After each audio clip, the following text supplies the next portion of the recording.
صباح الخير. تعالوا النهارده نسافر مع بعض. هنروح دهب ونشوف يومنا هيمشي ازاي. اتحركنا من التجمع، عدينا على طريق السويس، وصلنا الكارته. ناخد بريك سريع كده في مصر عشان كافي لاب لسه ما فتحوش وما رضيوش يدخلونا. وصلنا النفق وعدينا منه الحمد لله. خدنا طريق النخيل، بيقولوا طريق جديد واحلى بس طويل شويه. عايز اقول لكم قدام شويه قبل ما نخش على طابه ما قدرناش اصلا من حلاوه المنظر نكمل، ونزلنا وقعدنا ناخد شويه صور.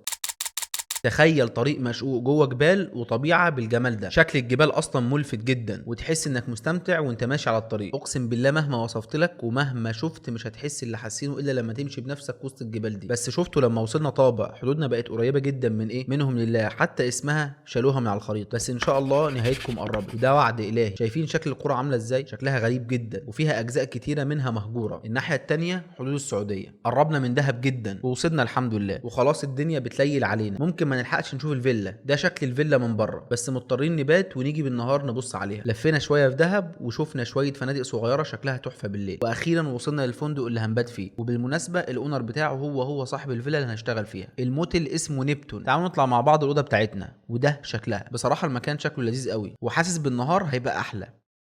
صباح الخير. الساعة 7 وتعالوا نطلع نبص على المكان عامل ازاي. المكان على قد ما هو صغير لكن الفيو بتاعه تحفة، والالوان اللي فيه مختلفة ومبهجة، عاملة جو حلو قوي بصراحة. والشباب حضروا لنا الفطار اهو. هنفطر وبعدين نشتغل شوية على الفيو الجامد ده. بعد كده هناخد بعضنا ونروح الفيلا. المكان مش بعيد، 5 دقايق بالعربية. بصوا شكل البيوت عامل ازاي، ابيض في ابيض والاجواء جميلة. دي الفيلا بتاعتنا. هنخش نبص عليها سريعا كده، ومش هعرض لكم مشاكل، هفاجئكم بيها بعد ما تخلص ان شاء الله في فلوج جديد وسفرية جديدة. واحنا راجعين على الموتل كان خلاص الوقت بيقرب واليوم بيخلص، وشفنا شوية الناس اللي بتتزحلق على المايه دي، بس مفيش وقت بصراحه نعمل زيهم. لازم نرجع القاهره النهارده عشان عندنا شغل تاني يوم الصبح. يا دوبك بصينا على البحر من قريب جدا، ما لمسناش المايه حتى. الشغل شغل مفيش كلام. وعايز اقول لكم لما الشمس هديت الفيو اختلف وبقى احلى. المنظر فعلا جميل، واللوكيشن بتاع الموتل حلو قوي. واحنا مروحين يا دوبك اتحركنا والدنيا ليلت علينا. ادعوا لنا نوصل بالسلامه. الطريق ضيق جدا وضلمه جدا ورايح جاي حارتين بالعافيه.